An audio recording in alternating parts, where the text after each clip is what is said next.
मेरे प्यारे बच्चों, आप लोग सोच रहे होंगे कि हिंदी भाषा की उत्पत्ति और हिंदी शब्द की उत्पत्ति कैसे हुई, ये हमें कब पता चलेगा।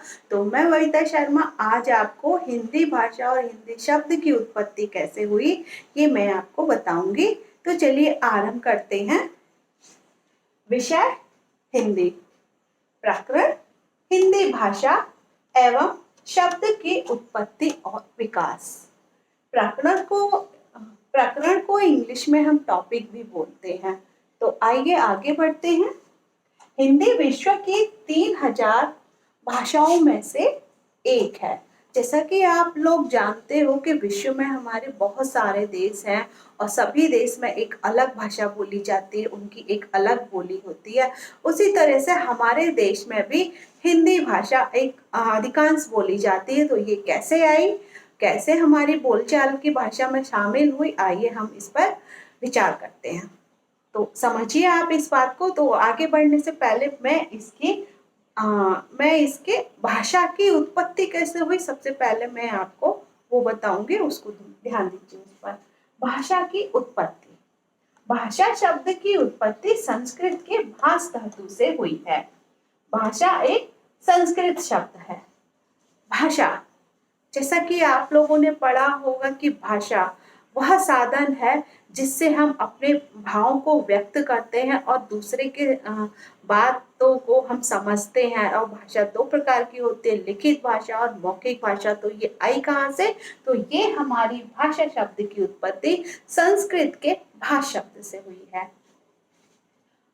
व्याकरण के अनुसार भाष शब्द में आ लगाने से भाषा बन जाता है। देखिए, जैसे भाष जमा आ बराबर भाषा। तो ऐसे हमारे भाषा शब्द की उत्पत्ति हुई है।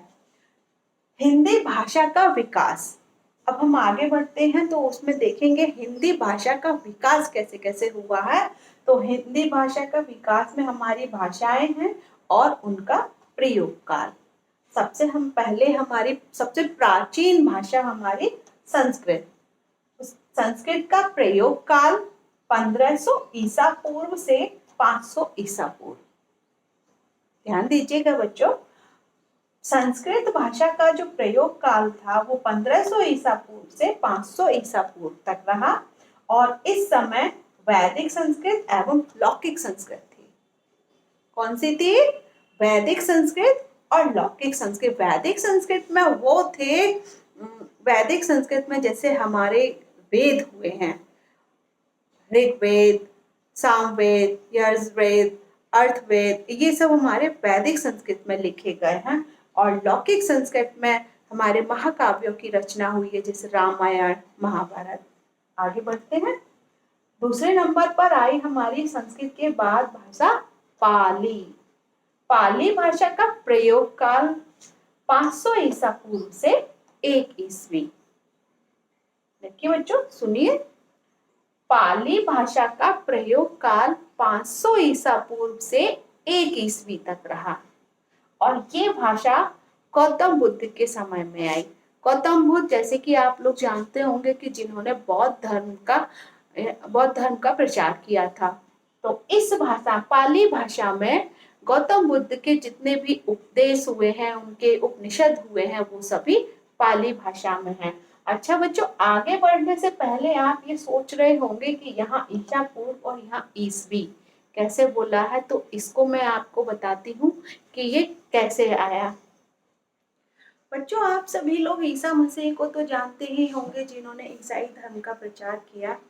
और उनके जन्म से पहले एक बात ध्यान दीजिए, ईसा पूर्व वो है जो उनके जन्म से पहले की तारीख और समय था, वो हमारा ईसा पूर्व कहलाता है।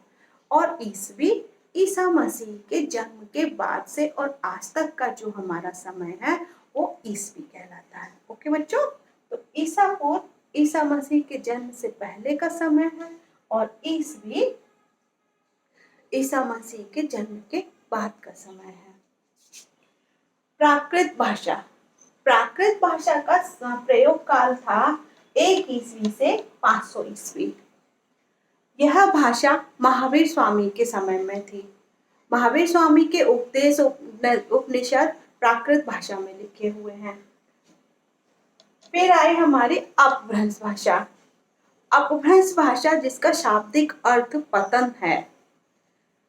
यह भाषा संक्रांति कालीन भाषा है और इस भाषा में हमारे यहाँ तक मतलब अपभ्रंश तक आते आते हमारी भाषाओं में इन भाषाओं का जैसे ये संस्कृत, पाली और प्राकृत भाषाओं का समावेश हो गया था। बच्चों हिंदी भाषा तक आते आते हमारी ये सभी भाषाएं कम होती चली गई और अपभ्रंश भाषा का ये भाषा विकसित होती चली गई और इस अपभ्रंश भाषा को लोक भाषा भी कहा जाता है। और अपभ्रंश भाषा के कई भेद हैं, ये मैं आपको आगे बताऊंगी। यहाँ से कैसे हिंदी हमारी आगे आई ये मैं आपको बाद में बताती हूँ अभी। और आगे बढ़ते हैं प्रारंभिक भाषा हिंदी। अभी हमारी प्रारंभिक भाषा जो हिंदी है उसका प्रयोग काल 1000 ईस्वी से आज तक है। मतलब कहने का कि अपभ्रंश भाषा इसका प्रयोग 500 ईस्वी से 1000 ईस्वी तक था और उस 1000 ईस्वी से आज तक हमारी हिंदी भाषा का प्रारंभिक काल है। हिंदी भाषा विविध रूप। इस हिंदी भाषा के इतने साल में विविध रूप देखने को मिलते हैं। या हिंदुत्तर भाषा जैसे राजस्थानी, गुजराती, मराठी, उड़िया इस तरीके की भाषाओं ने जन्म लिया। यह कह सकते हैं इन भाषाओं का उदय हुआ। आगे बढ़ते हैं। मैं बताती हूँ आपको अपभ्रंश के भेद। अपभ्रंश से आधुनिक भाषाओं का विकास हुआ। आधुनिक भाषाएं कौन कौन सी थी ये देखिए। सबसे पहले हम इसके भेद और फिर आधुनिक भाषाएं। सौर सैनिक, पश्चिमी हिंदी, राजस्थानी और गुजराती। अर्धमागधी, पूर्वी हिंदी, मागधी, बिहारी, उड़िया, बांग्ला, असमिया। खास पहाड़ी हिंदी जो सौरसैनी से प्रभावित थी। ब्राचर, पंजाबी यह भी सौरसैनी से प्रभावित थी और सिंधी, महाराष्ट्री, मराठी। इनसे अपभ्रंश से इन आधुनिक भाषाओं का विकास हुआ। आगे बढ़ते। अब मैं आपको हिंदी के प्रयोग काल के बीच में जो समय है उसके बारे में बताती हूँ।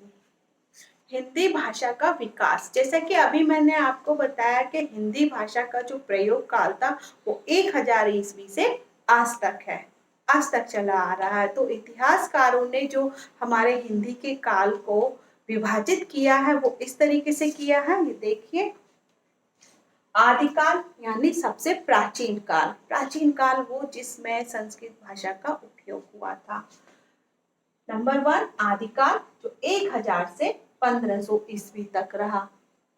नंबर 2 मध्यकाल जो 1501 से 1800 ईस्वी तक रहा। नंबर 3 आधुनिक काल जो 1801 से और आज तक है, आज तक चल रहा है। ये हमारा हिंदी भाषा का विकास था। तो यहाँ ये बच्चों आपको समझ में आ गया होगा। यहाँ तक हमारा हिंदी भाषा का विकास हुआ और अब हम बढ़ते हैं अपनी हिंदी शब्द की उत्पत्ति की ओर। तो हिंदी शब्द की उत्पत्ति, मैंने कुछ पॉइंट्स लिखे हैं, मैं आपको बता रही हूँ।